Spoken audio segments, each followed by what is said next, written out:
Bonsoir mesdames et messieurs, vous aimez le sport, merci de nous rejoindre sur Canal Algérie pour une heure de sport et le 32e numéro de votre émission 52 minutes chrono. Une riche actualité et variée, comme chaque lundi on va découvrir tout cela et on va planter le décor avec le sommaire. Bakou accueille les Jeux sportifs islamiques. On fera le point sur la participation algérienne qui récolte ses premières médailles. Les handballeurs du GS Pétrolier s'offrent le titre de champion d'Algérie. L'ambiance à Burj El Kifen était à son comble. En basketball, le GS Pétrolier est intraitable à quelques journées des playoffs alors que les filles de l'Olympique Club d'Alger continuent à manger leur pain noir. Une saison à mettre aux oubliettes pour l'un des clubs les plus titrés du territoire national. À sa réputation, le 12e semi-marathon de Béjaïa tient encore une fois toutes ses promesses avec la participation de plus de 5000 athlètes. Vous venez de découvrir le sommaire de ce 32e numéro. Eh bien oui, nous sommes déjà au 32e de la saison. C'est bientôt la fin de la saison avant de retrouver la grille du mois sacré de Ramadan. Vous venez de découvrir donc le sommaire. Place à présent à ceux qui font l'émission, les invités et l'équipe de 52 chrono représentée dignement par notre consultant maison, Abdelmour Belkhair. Bonsoir. Bonsoir Mokhtar, bonsoir amis sportifs. Et Wahib Abdelhawa, comme chaque lundi, au rendez-vous pour nous donner le meilleur du sport national. Wahib, bonsoir. Bonsoir Mokhtar, heureuse de vous rencontrer chaque lundi. C'est un réel plaisir et c'est certainement partagé par nos amis téléspectateurs qui nous suivent assidûment chaque lundi. Pour ce 32e numéro, nous avons le plaisir de recevoir le portier de l'équipe de handball du GS Pétrolier, auréolé par le titre de champion d'Algérie, le 28e pour le club, les deux opérations confondues. Il s'agit de Abdallah Benmeni qui nous fait le plaisir d'être présent avec nous. Abdallah, bonsoir, c'est un réel plaisir que vous soyez avec nous. Bonsoir Mokhtar, ravi d'être parmi vous aujourd'hui. Bravo déjà pour ce titre. Ça a été très difficile, il faut le dire, cette saison. Oui, ça l'a été. On a eu une saison très difficile cette année. On a pratiquement attendu le dernier match pour être sacré champion. Et j'espère que ça sera de bon augure pour la suite. Il nous reste encore la coupe pour bien terminer cette saison. Avant de revenir sur ce dernier match, contrairement aux saisons précédentes, on peut dire que le GSP a bien sué cette saison pour remporter son titre. Moi, je pense que le GSP cette année a bien préparé la saison avec un effectif riche, un effectif varié entre des joueurs qui ont de l'expérience, des joueurs jeunes, et pour préparer aussi la relève, le départ aussi de Hicham Boudrali et beaucoup d'autres départs. Donc il y a eu aussi la présence d'un encadrement aussi qui a été là et qui a bien préparé l'équipe. On a toujours dit que le GSP, en parlant du GSP, on a toujours dit que c'est le club le plus structuré sur le plan administratif, sur le plan encadrement. Donc c'est un club qui a bien préparé la saison et qui a eu le deuxième souffle aussi, disons, pour terminer peut-être la saison en beauté avec un premier titre de super champion, c'est-à-dire entre le détenteur du trophée et le champion. Donc il a eu le trophée de super champion et il est champion d'Algérie en attendant les deux matchs qui attendent le handball en demi-finale et qui vont se dérouler certainement à Blida, peut-être les deux matchs à Blida, avec une demi-finale entre le GSP et Boufarik et Intouta et Borj Barej. Et on peut dire aussi, peut-être pour rappeler, le dernier match qui a opposé l'équipe du GSP concernant un trophée entre GSP et Intouta, c'était en 2013-2014, une finale de Coupe d'Algérie entre les deux équipes. Voilà. Donc, et aussi, on retrouve aussi l'équipe de Intouta qui va préparer elle aussi la demi-finale contre l'équipe de Borj Barej. Et peut-être, en surprise, on aura peut-être une Intouta en finale ou bien une Borj en finale. Ça serait bien pour le suspense et surtout pour l'ambiance. Il faut rappeler, et c'est bien de le rappeler, que le GSP joue le doublé cette saison. Ça fait, je crois, 3 saisons que vous n'avez pas réussi à remporter le doublé. Oui, les deux dernières saisons, la dernière saison on a été sacré champion, et on a failli en quart de finale de la Coupe d'Algérie, et la saison d'avant c'était la saison catastrophique, on est sorti sans titre. Très bien, vous restez avec nous, vous savez très bien, on va revenir sur votre sacre, vous savez c'est les Jeux islamiques, ce sont les Jeux islamiques qui font l'événement ce week-end, des Jeux qui ont commencé donc le 12 et qui se termineront le 22 de ce mois. Place au générique de cette édition, on se retrouve juste après. Voilà, on attend le générique qui soit prêt au niveau du VTR. Les Jeux islamiques, donc avec une participation massive cette fois-ci. L'Algérie qui prend part à cet événement avec 118 athlètes, Abdelnour Belkhir, représentant 14 disciplines. C'était important de participer à ces Jeux, considérés comme un tremplin pour les grandes compétitions à venir, notamment les Jeux olympiques. Le générique, on se retrouve juste après.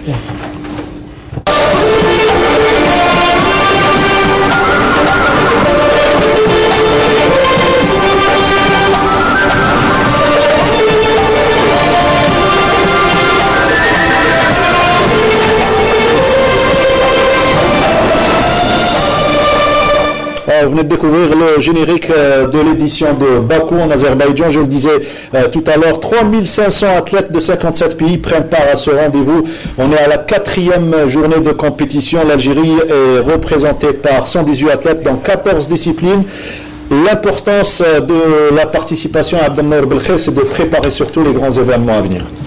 Oui, comme tout un chacun le sait, les Jeux islamistes qui sont à leur 4e édition sont toujours restés comme une véritable sphère de contact et de retrouvailles pour la jeunesse islamique à l'échelle mondiale.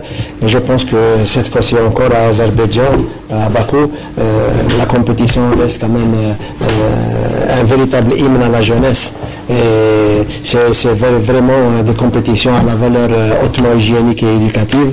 Et je pense que les Algériens s'en donnent à cœur joie durant cette compétition et qui jusque-là ont réalisé des très bons résultats, même si peut-être que le bilan aurait pu être meilleur jusque-là. Et je pense que le fait que les différentes sélections algériennes ont engagé des sportifs très jeunes, comparativement aux autres sélections qui ont elles engagé des athlètes beaucoup plus âgés, beaucoup plus matures, ont réalisé quand même un bilan fort appréciable. Et je veux pour preuve le bilan étoffé aujourd'hui à la dernière journée avec 4 médailles d'or, 9 en argent et autant 11 en bronze et 24 médailles au total. Une 6e place. La première place est occupée par la Turquie, 34 médailles d'or, 86 au total. L'Azerbaïdjan occupe la 2e place, 30 médailles d'or, 65 au total. L'Ouzbékistan est 3e avec 6 médailles d'or, 30 au total. Donc l'Indonésie est 4e également avec 5 médailles d'or, 30 au total. Et l'Iran en 5e position avec 23 médailles au total, dont 5 en or. L'Algérie, je rappelle, est 6e avec 4 médailles d'or. Et c'est le premier pays, donc non, juste après l'Iran, c'est le 2e pays arabe pour le moment. Satisfaction, on vient d'apprendre la médaille d'or qu'il y a eu une médaille d'or, celle obtenue par Oussama Sahnoun en natation. C'est la 3e médaille d'or, c'était la 3e médaille d'or algérienne, la 4e c'était en gymnastique, alors qu'Oussama Sahnoun a gagné le 50 mètres nage libre âgé de 25 ans. Oussama Sahnoun a pu s'imposer en 22 secondes et 28 centièmes. Il confirme tout son talent, champion d'Afrique. Il a dominé le championnat national et là il se trouve à une saison chargée, on va dire, pour Oussama Sahnoun. Surtout que Oussama Sahnoun est passé au top professionnel. Il ne faut pas oublier qu'il est dans le meilleur club de France, le club de Marseille, le club des nageurs de Marseille. Donc là où se trouvent les meilleurs nageurs français aux Jeux Olympiques et aux Championnats du monde. Donc Oussama Sahnoun ne fait que confirmer son talent. C'est un jeune talent à suivre de près parce qu'il est en train de de réaliser de très bons chronos en attendant les championnats du monde et les championnats d'Afrique prochaine, Inch'Allah. Les autres médailles, je le disais, donc gymnastique, judo et karaté. Le judo et la natation, on va voir d'ailleurs les images, se sont taillés pratiquement la part du lion, raflant les titres mis en jeu. Il y a eu des médailles d'or. Et il y a eu également la médaille d'or de Chawaté en natation. Et Tarikat en judo. Et il y a eu aussi la médaille de bronze de Chouchar Ramzi au 204 nages en natation. Tout à l'heure de cette émission, on aura la confirmation donc, de la journée qui va prendre fin, puisque à Bakou, on nous dépasse de 3 heures. C'est bien cela. Donc il est 20h à Bakou. Voilà pour ce qui est des Jeux islamiques de la solidarité qui ont débuté le 12 et qui prendront fin le 22 de ce mois à Bakou en Azerbaïdjan, espérant que l'Algérie progressera dans le tableau des médailles. Un commentaire peut-être sur la participation algérienne à ces Jeux, puisque l'équipe de handball des U21 prend part. Je pourrais parler plus de l'équipe de handball, où la fédération a choisi d'envoyer les U21 qui préparent les prochains championnats du monde qui vont se dérouler ici à Alger. Je pense que c'est une bonne chose pour eux, parce qu'ils se sont affrontés avec des nations qui ont envoyé leur équipe A, telles que la Turquie ou bien l'Arabie Saoudite. C'est des équipes de bon niveau, un très bon niveau. Qui les dépassent surtout en expérience. C'est clair, l'Arabie Saoudite joue pratiquement chaque 2 ans, ils jouent les championnats du monde en équipe première. L'équipe de Turquie, même si elle est méconnaissable ici en Algérie, on la connaît pas, mais c'est une très bonne équipe qui joue à chaque fois contre de grandes nations européennes. Je pense que c'est une bonne chose pour eux et ça sera de bon augure pour la suite de leur préparation. On va parler du mondial U21 qui normalement se déroulera en Algérie. On est à 90% pratiquement. On va en parler tout à l'heure. Mais avant cela, on va passer en handball, si vous permettez, au niveau de la régie. Et on revient sur ce sacre du GS Pétrolier. Dernière rencontre, donc c'était face à Ain Touta, mais vous aviez déjà au préalable assuré l'essentiel face à Borj Baridj, à Borj Baridj même. Oui, c'était un match difficile où il fallait gagner à Al-Borj. On n'avait pas le droit à l'erreur, même pas un match nul. On a fait ce qu'il fallait à Al-Borj. Reste que même avec la victoire à Al-Borj, on n'était pas assuré du titre final. Il fallait encore gagner contre Ain Touta. C'était un match difficile dans la mesure où après un tel match intense à Al-Borj, il y a eu un petit relâchement de la part des joueurs, ce qui a fait qu'on a eu des difficultés surtout en première mi-temps, mais on a pu se rattraper en deuxième mi-temps et gagner cette partie et être champion. Voilà, on revient sur ce match avec le reportage que nous propose donc Wahiba Belhoua, GS Pétrolier Ain Touta, le match pour le titre. C'est le match de la consécration pour le groupement sportif des pétroliers qui a confirmé sa suprématie lors de la dernière journée du championnat national. La victoire devant l'Espérance de Ain Touta était impérative pour la conservation du sacré titre. Les protégés de l'entraîneur Eda Zgueli retrouvent ainsi leur repère dans la salle de Burj Al Kifem remplie de supporters plus que d'habitude. Les pétroliers ont trouvé des difficultés à s'imposer devant l'Espérance de Ain Touta à l'entame de la rencontre. Malgré l'écart atteint en première mi-temps, les coéquipiers de Mesroud Boutrous se feront rattraper à l'image de Amin Blaïb, bon à la frappe, et le gardien Hicham Boufarla au but. Ain Touta prendra l'avantage avant que Belkous assure l'égalisation à la fin de la première période. Après la pause citron, le GSP pousse l'adversaire à fauter et creuse l'écart grâce au contre. L'expérience des pétroliers, la richesse de son effectif assure la victoire de 6 longueurs d'avance. L'essentiel, on a récupéré les joueurs, on a gagné les matchs, on a gagné. أهم حاجة هذول السيبورتور اللي جاو يشافونا وتمنوا لنا الخير والحمد لله ربحنا 13e titre لينا. Cette saison on a eu pour l'instant deux coupes. La Super Coupe et maintenant le championnat. Alhamdoulilah, on est satisfait jusqu'à maintenant. Inch'Allah, il nous reste la coupe. Jouer la demi-finale et Inch'Allah, pourquoi pas atteindre la finale de la coupe. Ça fait 3 ans qu'on n'a pas atteint. البطولة هذه الثانية ليا والحمد لله انه فزنا بالبطوله هذه، وان شاء الله مازال ان شاء الله الكاس ان شاء الله ونكونوا في الموعد ان شاء الله. هذا الدوبلي، هذا قلت لك الدوبلي ان شاء الله دوبلي، هذا التيتر الثاني تاعنا كونسيكوتيف ان شاء الله نواصلوا هكذايا. وهذا جاب مجهودات يعني كاع لاعبين، يعني جزنا بفترات صعيبه هذا العام، والحمد لله كان يعني كنت درنا اليد في اليد حنا والستاف واللاعبين، ويعني طاقم طبي كاع كانوا حاضرين هذا العام. Pour moi personnellement, ça m'a fait vraiment plaisir de jouer avec des joueurs pareils comme Ali Belkos, Tahjil et Charbon, de partager avec eux ces titres parce que c'est des exemples. Donc ça m'a fait vraiment plaisir de partager des joueurs avec GSP et de partager des détails. Voilà, donc on s'excuse pour les noms, vous aurez certainement reconnu la plupart d'entre eux, ce sont des internationaux et ils vous ont fait vibrer lors de la Coupe d'Afrique des Nations ici à Alger, à la salle Harsha en 2014. On découvre les résultats et le classement final de ce championnat de excellence, messieurs. Voilà. Ça sera pour tout à l'heure. Une bonne journée aujourd'hui. Ça commence très fort. Et merci pour le trophée. Le trophée est présent, le trophée de champion d'Algérie. Certainement, vous attendez avec grande impatience celui de la Coupe d'Algérie pour remporter le doublé. Abdelmalek Belkhair, un commentaire sur le retour en force du GSP et surtout c'est le 28e, les deux appellations confondues. Vous étiez entraîneur et joueur du temps du Mouloudia d'Alger, vous avez certainement vécu les grands moments du Mouloudia également. Oui, c'est un club qui m'est très cher puisque j'ai été joueur et entraîneur en handball au Mouloudia durant les années 60 et début 70.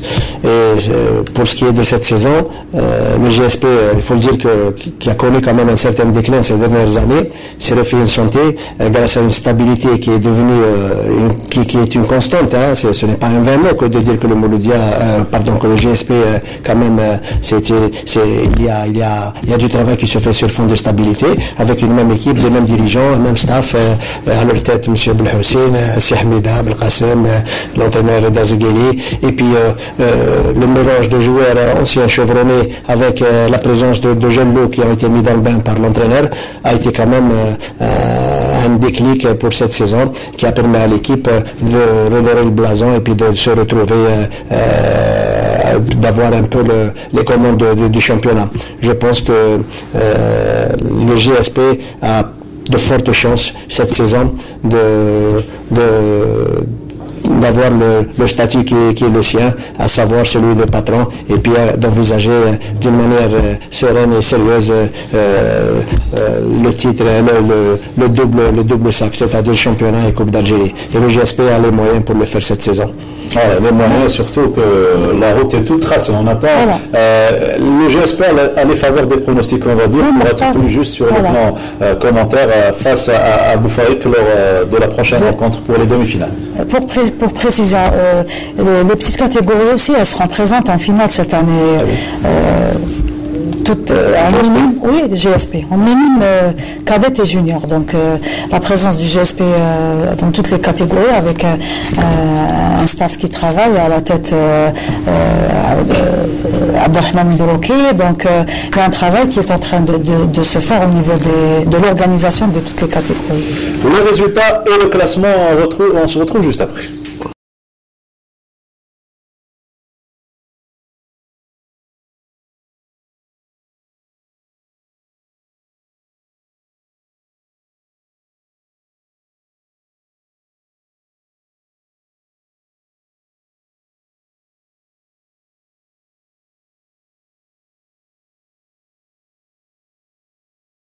Qui termine en force la saison avec cette première place devant Borj Bouaïdj qui a raté le match, on va dire un but d'écart, c'était le score 18-17, 17-16 la semaine passée à Borj Bouaïdj. Là c'est fait, vous obtenez le championnat, une dure saison Et là, il vous reste quelques heures avant pour préparer cette demi-finale face à Boufarik. Je le disais tout à l'heure, vous avez certes les faveurs des pronostics, mais en Coupe d'Algérie, c'est pas comme en championnat, il faut faire attention. C'est clair parce que ça va se jouer sur un match. On sait on est à 60 minutes d'une finale qui nous échappe depuis 2 saisons. Alors on va tout faire pour être en finale, Inch'Allah. C'est vrai qu'on dit que la demi-finale contre Boufarik va être facile, mais c'est pas le cas.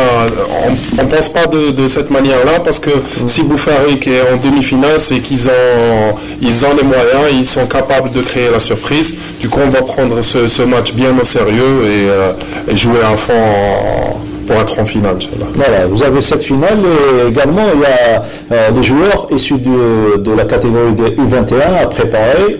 Vous en avez combien au niveau de votre équipe? On a pratiquement 4-5 joueurs qui sont avec nous la saison. Des fois, ils jouent avec nous en équipe première, mais pour l'instant, ils sont avec les U21. Il y a qui sont en équipe nationale. Il y a un gardien aussi. Il y a le gardien Khalifa qui a pratiquement joué toute la saison avec nous. Il y a les jeunes aussi qui sont à Bako pour les Jeux islamiques. Et il y a les autres aussi qui sont avec les U21 qui préparent je pense qu'ils sont en 8e de finale de Coupe d'Algérie. Et ils se préparent aussi pour être en finale, pour avancer plus en Coupe d'Algérie. Et là, on connaît les adversaires de l'Algérie, Abdelmar Belkhair. Moi, je voulais dire que le match de Boufarik, quand même, le GSP se doit de le prendre très au sérieux, quand même. Hein. C'est quand même un match difficile et les joueurs du GSP ne partiront pas avec la fleur au fusil. Hein. Donc, c'est beaucoup plus avec un optimisme, certes, mais un optimisme teinté de prudence que le Mélodien envisage de livrer cette rencontre Boufarikois. Disons, les matchs de Boufarik dans différentes disciplines ont toujours attisé la curiosité et puis un peu l'attention de part et d'autre. Je pense que le fair play régnera en matière absolue. Et le GSP, quand même, a un seul point, je crois. Le championnat? Oui. Oui, c'est un seul point de différence, je crois. Sur le Borj Baris. Oui, c'est le Borj Baris. Donc, c'est quand même un match assez intéressant. C'est bon pour le championnat. Non, je voulais dire. On a terminé à 3 points d'avance. Voilà, je peux dire que la rivalité, elle est. On a eu une saison difficile où on a pratiquement perdu 4 ou 5 matchs. C'est pas de nos habitudes, c'est clair.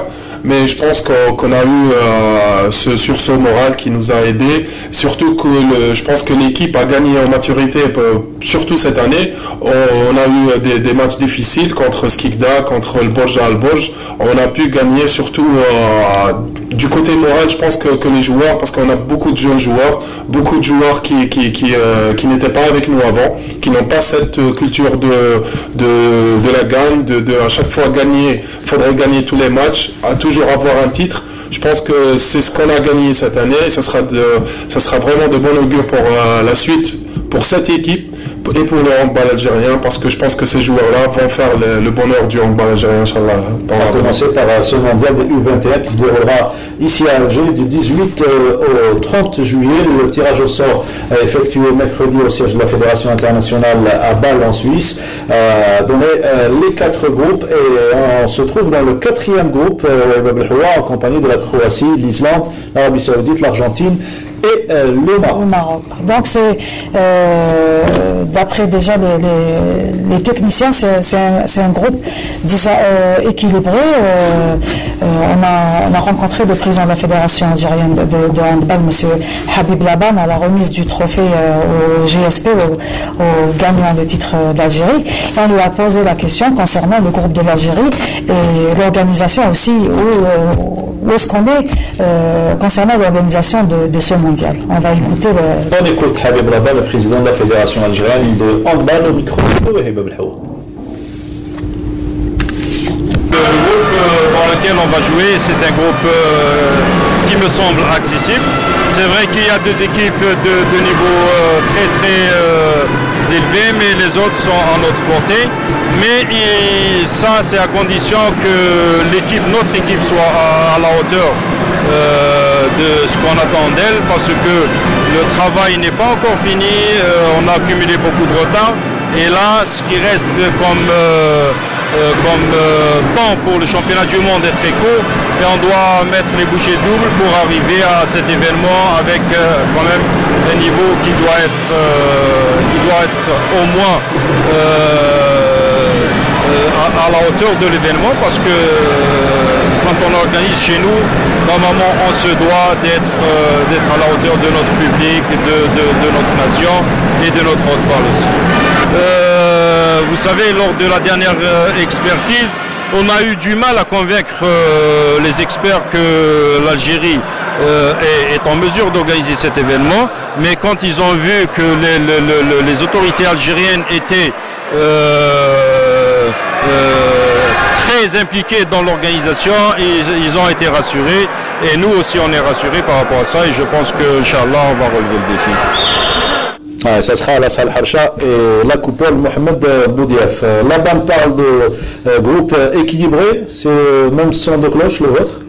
Oui, je pense que par rapport aux autres groupes où il y a beaucoup de grandes nations de handball, je pense que ce groupe-là est équilibré, mais bon, il ne faut pas le prendre à la légère, parce que c'est vrai, on a la Croatie et l'Islande qui sont d'un niveau haut, et l'Argentine, tous les nations se valent, surtout en championnat du monde et surtout en U21, parce que c'est pratiquement le même niveau. L'Argentine, le Maroc, ça sera pas facile, mais je pense qu'ils auront les moyens d'aller le plus loin possible dans cette compétition. La participation aux Jeux islamiques on aura des repères à travers cette c'est clair, le fait de jouer un championnat comme ça et être avec les joueurs dans le même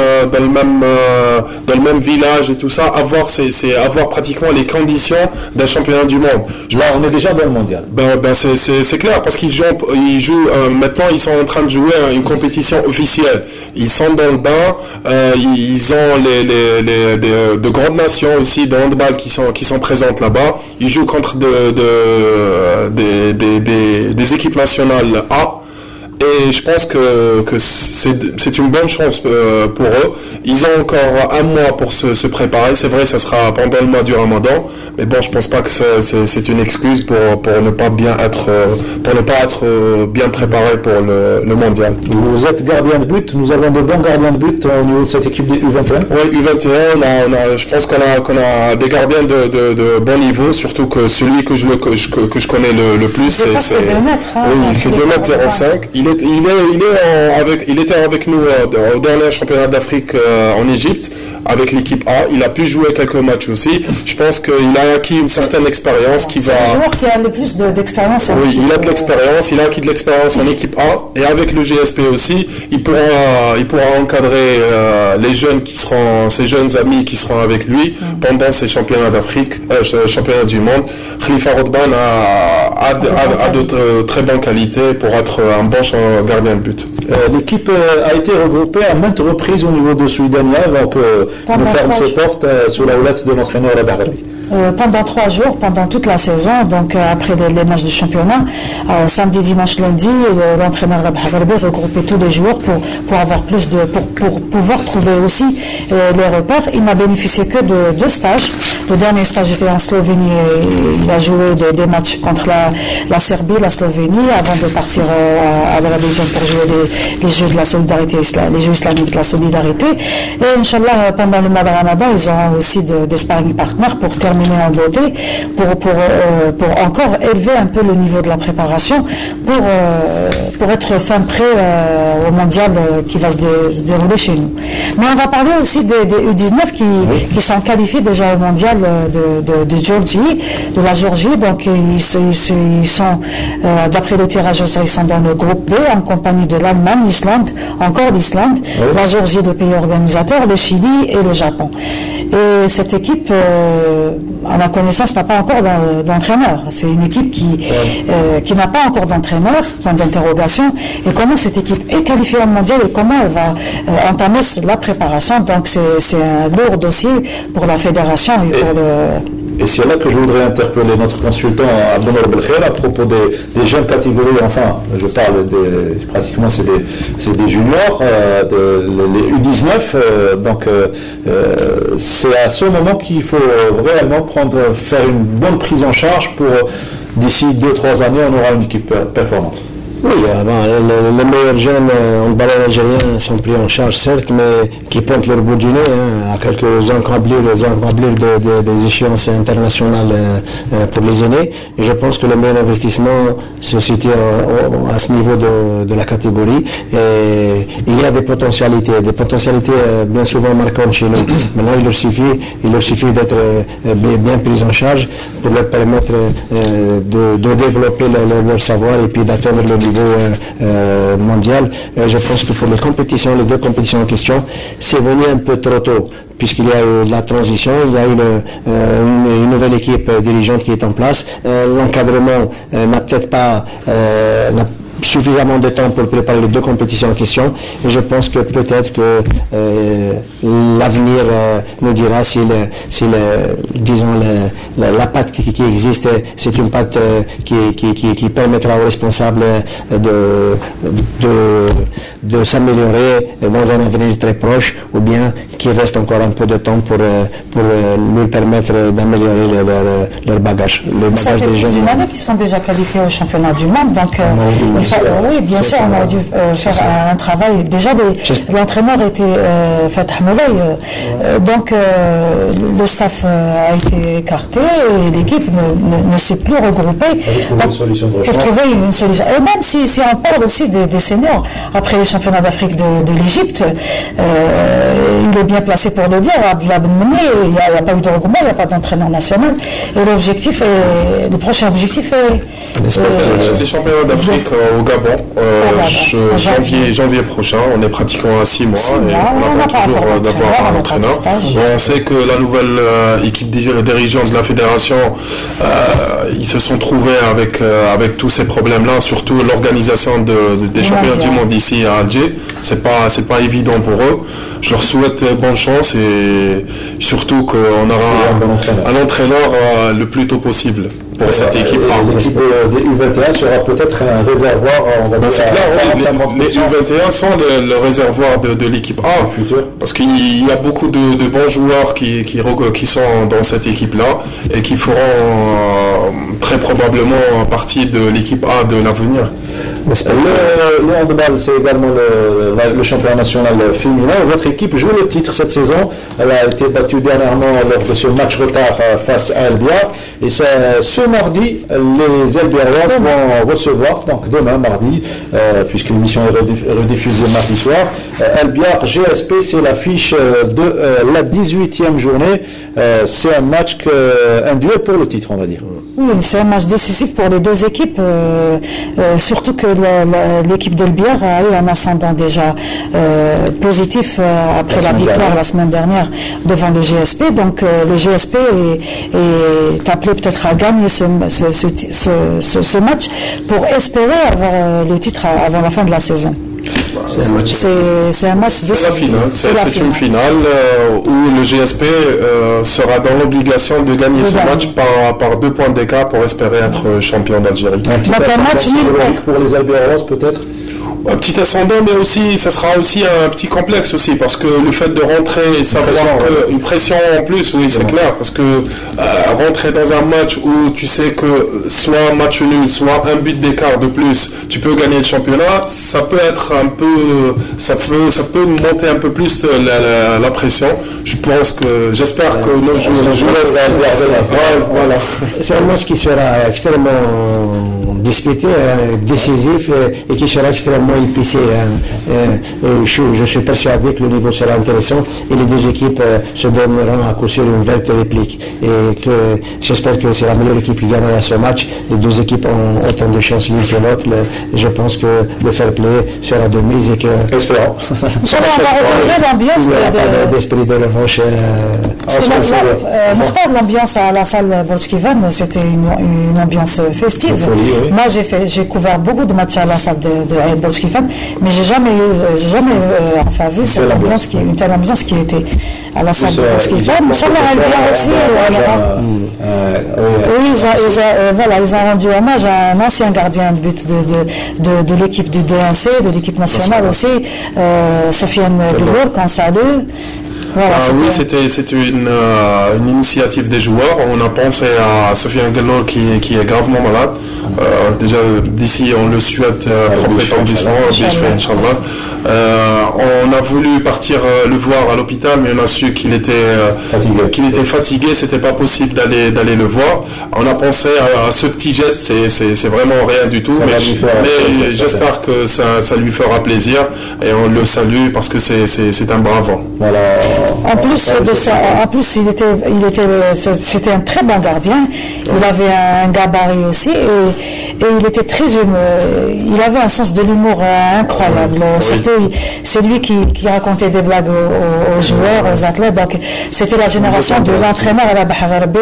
Inch'Allah, il va revenir en force. Inch'Allah, on lui souhaite un prompt rétablissement. On quitte momentanément l'handball pour parler cette fois-ci du semi-marathon international qui tient encore une fois sa promesse avec la participation de plus de 5000 athlètes, 5748 pour être plus exact. Victoire représentant donc 11 pays, victoire chez les messieurs du Kenyan, Kipjoum en numéro 2, Kiprono en deuxième position, Kenyan également, et l'Éthiopien en troisième position. Il s'agit de Tola Belete en 1h04. Chez les dames, Limo Marion Kip Kurui du Kenya en 1h11, première position.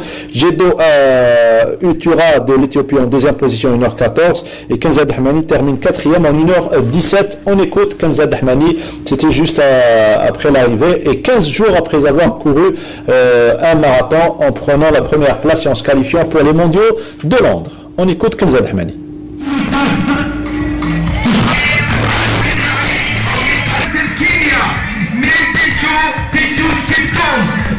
Surtout les événements, vous allez le constater tout à l'heure lors d'une compétition de badminton à l'occasion de la Coupe d'Algérie.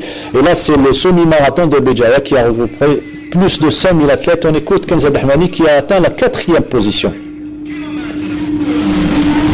Et dans quelques instants, l'arrivée et la domination kenyane et éthiopienne attendue comme chaque saison d'ailleurs. Et bravo encore une fois à la Ligue de Béjaïa pour l'organisation.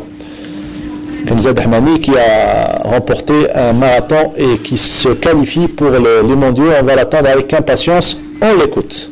19 يوم اللي جات الماراطون وعلى بالك الماراطون يطلب وقت باش واحد يريكيبيري فيه ماشي حاجه سهله وكيما اليوم يعني ان شاء الله كيما نقول اليوم يعني جايه يعني كل عام بارتيسيبي فيها يعني ما قدرتش ما نشاركش فيها يعني درت اللي عليا والحمد لله يا ربي. Bravo encore une fois Kenza Dahmani qui est fidèle au rendez-vous. Elle prend part à chaque édition.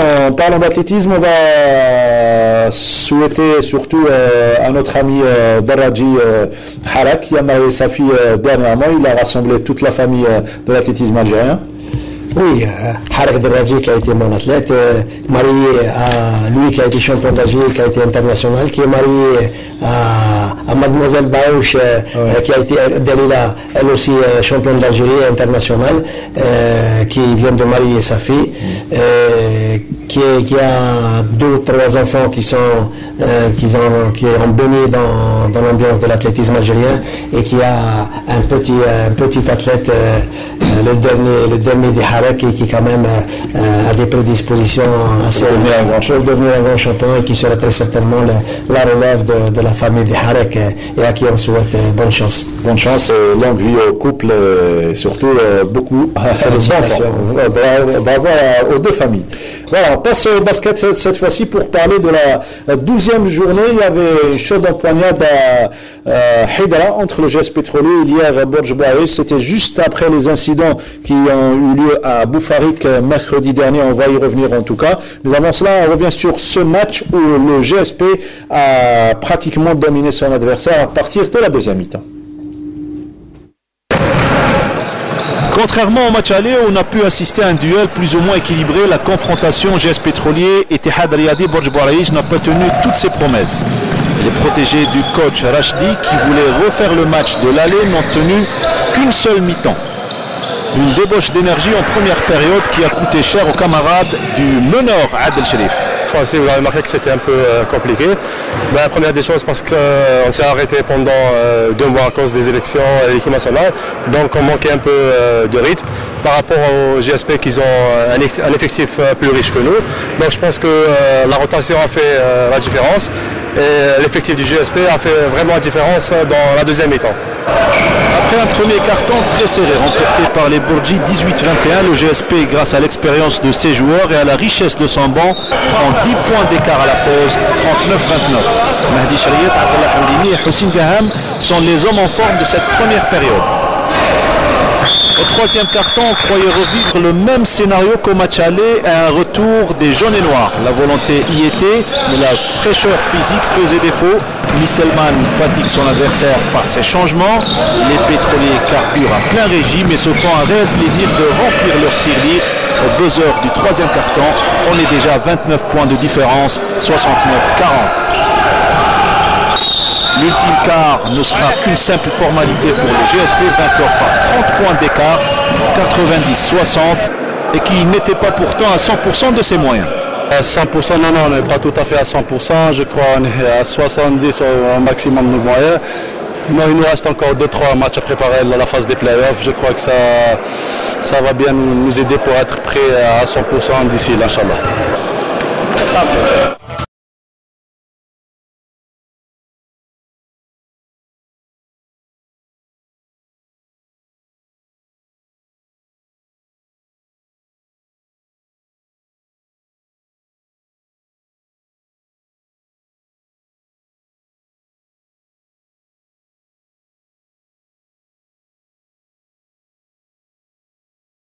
Donc les résultats des deux groupes A et B, le GSP qui domine le groupe A alors que le Serbe d'Albeda fait un sans faute dans le groupe B. On est qu'à la première phase, certainement ce sont vos coéquipiers, on dira vos collègues de club, les basketteurs du GSP, vous les rencontrez souvent certainement? On se rencontre en général en fin de saison, surtout quand on a une tradition, c'est d'être tous les champions chaque saison. On se regroupe, c'est une tradition qui est récente que le président Jafar Hussein a fait naître. Et c'est une bonne initiative. On croise tous les athlètes. On connaît que le GSP a 13 disciplines.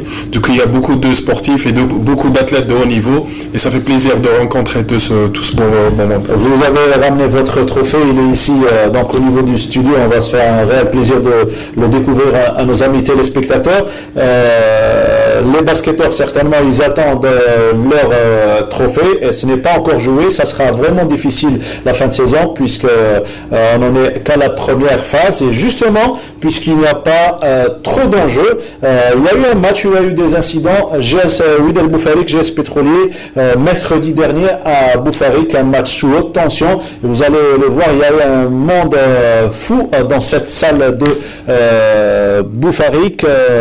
Tout se jouait le plus normalement du monde. Une première mi-temps, on va dire équilibrée, entre le Wydad Boufarik qui menait, s'il vous plaît, les images au niveau de la régie. Et vous allez voir et découvrir par vous-même l'ambiance qu'il y avait ce jour-là. Une salle Moussa Chilef pleine comme un œuf et la présence de Ali Slamani, le président de la fédération algérienne, le nouveau président, et ainsi également les anciennes figures, Faïd Bilal, ancien entraîneur du GS Pétrolier et du Wydad d'Alger, accompagné par Ahmed Beniabou, l'ex-star du Wydad de Boufarik et entraîneur et président du Wydad de Boufarik. Et là, l'ambiance des grands jours. Et enfin, la rencontre a débuté avec un jeu très musclé, mais dans l'art du jeu, comme on dit, dans le jargon sportif, à 3 minutes de la fin du deuxième carton, 3 minutes de la pause, il y a eu cet incident entre deux joueurs du Wydad de Boufarik, Sahraoui du côté du Wydad de Boufarik et Mustafa Adrar du côté du GS Pétrolier.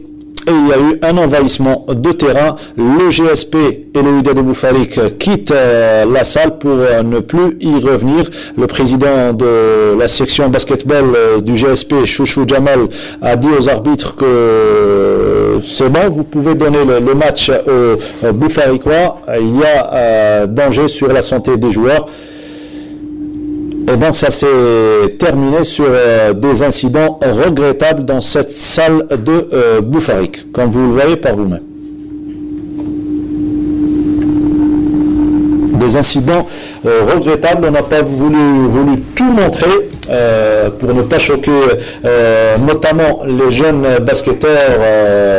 Il faut dire que le Wydad Boufarik, de par sa grandeur et de son histoire, n'avait pas besoin de ces agissements. Je parle surtout des comportements de certains supporters, certains joueurs. On va écouter juste après ce match le président de la section basketball du Wydad Boufarik, suivi par le président de la section du GSP et le président de la fédération algérienne. Au micro de Omar Djemei.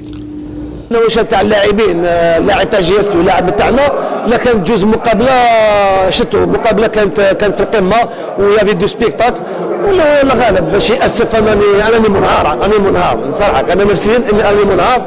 خويا هذا خويا ماذا بيا نشكر كثير السيرفيس دور ونشكر كثير لي ديريجون والرئيس تاع بوفاريك اللي حماونا باش دخلونا الفيستيار وعلى بالي باللي داروا مجهودات كبيره باش يكالميو باش على بالي طول السمانه وما يخدموا طول السمانه وكذا لكن نقول لهم معليش دوماج وحنا رانا معاكم حنايا وما كاش مشكل وحنا اللي قررنا ننسحبوا ماشي هما اللي قرروا يعني والحمد لله ونشكرهم كثير كثير كثير. الإجراءات اللي راح تتخذها الاتحاديه الان بعد توقف المباراه.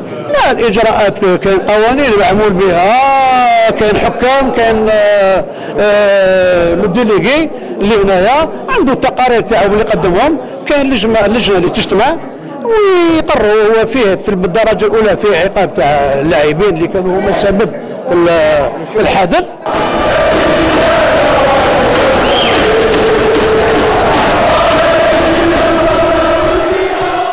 Vous venez d'écouter Ali Slimani, le nouveau président de la Fédération algérienne de basketball, signifier que les sanctions seront sévères, surtout à propos des acteurs de ces incidents. Je retiendrai surtout les propos de Khaled Mehnaoui qui a mal vécu ces incidents. Très certainement. Et d'abord, il a fait preuve de fair play en reconnaissant un peu le très mauvais comportement de son public à l'égard du Mouloudia et même de son équipe fétiche, Boufarik qui reste quand même le berceau du basket algérien, qui a toujours affronté des éléments de première grandeur, qui ont toujours servi la cause du basket national. Et pour cette fois-ci, l'équipe de Boufarik qui est revenue quand même en force ces derniers temps, n'avait pas besoin de ce type de dérapage qui nuit considérablement à l'éthique, à l'image du club, mais à l'image du basket algérien. La rivalité sportive a peut-être un peu dépassé le cadre du sport. L'enjeu a pris un peu le dessus sur le jeu, ce qui a fait que systématiquement la rencontre a été plus ou moins compliquée. Et d'autant plus qu'il y a eu ce malheureux débordement du public local qui, encore une fois, a fait des siennes. Et je pense que, sans donner de leçons de morale à quiconque, je dirais que le public de Boufarik a peut-être encore une fois commis l'irréparable en portant énormément de... Et là, le débat est sur la construction d'une grande salle au niveau de... Très certainement, parce que les commodités n'existent plus à Boufarik, l'équipe a besoin d'un autre site. Les joueurs ne sont pas protégés et le public également. Et puis même, c'est la rencontre, c'est le niveau de rencontre de Boufarik que livre l'équipe de Boufarik qui en pâtit. Je pense que quand même, Boufarik, il y a une tradition de basket qui mérite quand même d'être respectée. Et je suis persuadé que les responsables pourront tirer les enseignements qui s'imposent, notamment après ce qui s'est passé dernièrement. Il faut l'intervention de la tutelle au niveau de la ville de Boufarik et se mettre dans la tête surtout que c'est le premier sport dans cette ville de Boufarik avec un pôle de développement important. Donc il faut prendre en considération tout cela et surtout penser à construire une grande salle et pas une salle de 500 places comme ça a été décidé dernièrement. Allez, on quitte le basketball masculin pour parler cette fois-ci de l'Olympique Club d'Alger au niveau du basketball féminin. Une saison difficile pour les Olympiennes. Pratiquement, c'est l'un des clubs le plus titré en Algérie. Cette fois-ci, une autre défaite face à l'USA Batna à Haïdra. On va regarder les images de la défaite. 74-87, le score final de cette rencontre. Et il faut dire que cette saison, on a vu dans plusieurs matchs, notamment les derbies algériens face au GSP et face à Hussein de Maroun, les Olympiennes n'arrivaient pas à faire le poids face à ces grandes équipes. Oui, le CA qui nous a habitués à mieux ces dernières années, qui a toujours été à la hauteur, disons, des objectifs qu'elle s'est toujours assignés, qui jouait les premiers rôles. Cette saison, l'équipe quand même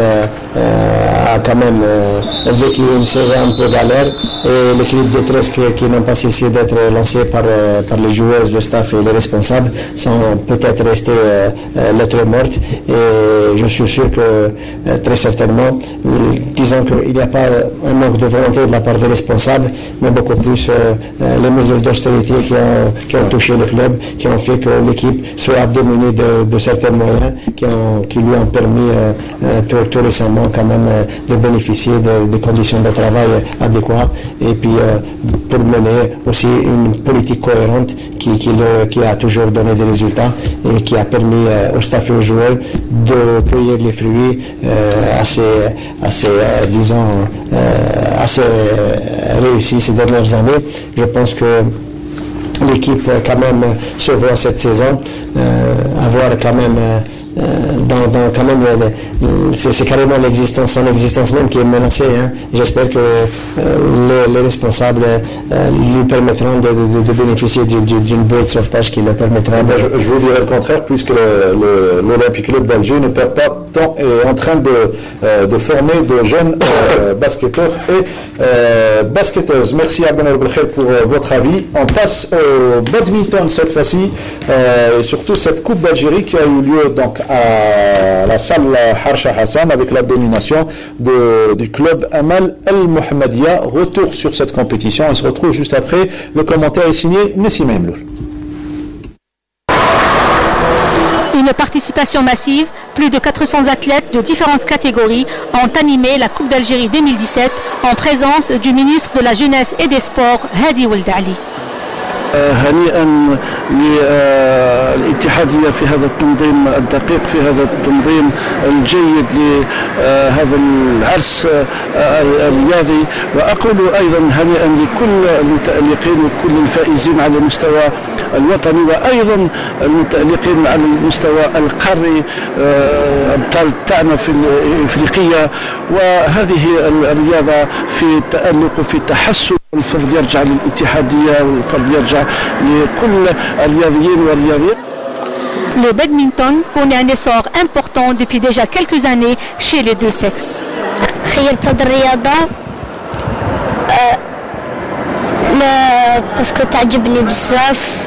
خيرت هذه الرياضة ملاش دخل ليها خويا وعجبتني دخلت ليها. المنافسة حامية معنا وكاع لي جوار راهم فور. رانا نشوفوا بلي راهي فديغيا بوكو دو صغار بزاف، ورانا حنا نتمناو نطوروا ونزيدو نطوروا بما ان رانا حنايا في الولايه تاعنا رانا نزيدو نجبدوا في البنات باش نطوروا هذه الرياضه. La manifestation a été marquée par le bon niveau des concurrents et s'est déroulée dans un esprit très compétitif, notamment chez l'élite nationale représentant Amal Mohammedia, Béjaïa et Djidjel. Voilà, c'était à la salle Harsha de bons souvenirs à la salle Harsha, n'est-ce pas? C'est clair, Harsha c'est le vivier du handball algérien, c'est là où on a eu le dernier sacre africain en 2014, que de bons souvenirs. On aurait aimé que la Coupe d'Algérie soit jouée là-bas, mais on sait qu'elle est en rénovation pour le prochain mondial. Je pense que tout sport, tout athlète de sport co, soit en basketball, volleyball ou handball, c'est le rêve de jouer une finale à Harsha. Une finale à Harsha. Donc rendez-vous à partir du 18 juillet, donc ici à Alger, à la salle Harsha, à la Coupe Mohamed Boudiev pour le mondial U21 qu'organisera l'Algérie. En passant à autre chose, les échecs qui sont de retour en Algérie, le retour du tournoi international après une absence de 5 années, comme nous le décrit encore une fois Nassim Mloul. Après une absence de plus de 5 ans, le tournoi international des jeux d'échecs est de retour en Algérie. Une compétition comptant pour la qualification au championnat du monde attendue en Géorgie cet été. أريد أن أشكر كل أعضاء الجامعة الجزائرية على حفاوة الاستقبال وحسن التنظيم. الاستقبال كان رائع، ظروف الإقامة كانت جيدة جدا، اللعب إلى حد الآن في روح رياضية عالية، وهذا مش غريب على الدولة الثانية دولتنا بالنسبة كلية الجزائر الشقيقة، شعبين متكاملين، تونس والجزائر بلد واحد. هذه الدورة هذه تتم على 9 جولات بالنسبة للرجال، وللإناث عندهم نظام راوند روبن، نظام مغلق ثاني ب9 جولات. Présents à ce rendez-vous, 3 pays maghrébins, la Tunisie, la Libye et bien sûr l'Algérie, pays organisateur. Le bon déroulement de la compétition a permis à l'Algérie d'organiser le championnat d'Afrique en juillet prochain dans la wilaya d'Oran. احنا هنا نكونوا حارسين باش الملاعبيه ما ينقصهم حد شيء، يعني تعرفوا لي طبيعه رياضه الشطرنج تلتزم الهدوء ويلزم القاعه ويلزم الاضاءه وهذا كله توفر. L'élite nationale est constituée des meilleurs athlètes connus à l'échelle arabe et africaine. المشاركة تاعنا كانت ب8 ذكور واخترنا احسن العناصر، استاذ دولي كبير حدوش امين، استاذ دولي عرب عدلان، وبطل الجزائر طلبي شفيق. بالنسبة للبنات 7 لاعبات منهم 5 استاذات دوليات، بطلة العرب وبطلة الجزائر 2016 لطرش صابرينا. Le tournoi se poursuit à Alger, à l'hôtel Ikram Adif, jusqu'au 19 du mois en cours. Jusqu'au 19, donc dans 3 jours, ce tournoi prendra fin pour ceux qui veulent se déplacer pour assister. C'est le moment. Abdenour Belkhir, au niveau du sport scolaire, on pourrait également intégrer cette discipline, les échecs, pour récolter les fruits et surtout avoir de grands champions. Oui, les échecs restent quand même un sport cérébral assez intéressant. Il y a quand même des traditions, dans la tradition, il y a un prestige certain au niveau du jeu d'échecs en Algérie. Au niveau du scolaire, c'est une discipline qui très certainement peut réussir, qui sera très prisée par les jeunes, d'autant plus que le sport, les jeux d'échecs ne demandent pas beaucoup de moyens du point de vue infrastructurel. Dans une classe de cours qui peut être adaptée aux jeux d'échecs après les cours, les jeunes peuvent s'adonner à cette pratique avec beaucoup de joie et de passion, et je suis sûr que les Algériens, les jeunes Algériens ont quand même de la qualité à revendre en matière de jeux de réflexion, et je veux pour preuve les honorables résultats qui ont été acquis jusque-là à l'échelle africaine et arabe. Il y a énormément de jeux, d'autant plus que ça concerne les adeptes d'un certain âge, et puis les tout jeunes à 6-8 ans, on peut pratiquer les jeux d'échecs d'une manière régulière et sans discontinuité aucune. C'est un véritable éveil de l'esprit qui permet aux jeunes de développer la qualité mentale et puis celle de la concentration. Je suis sûr que c'est une discipline qui sera porteuse de promesses réjouissantes au niveau du secteur scolaire. Il y a la patte, il y a tous les moyens pour travailler là-dessus. Je pense que la Fédération algérienne des sports échecs a quand même un projet à mijoter d'ici peu.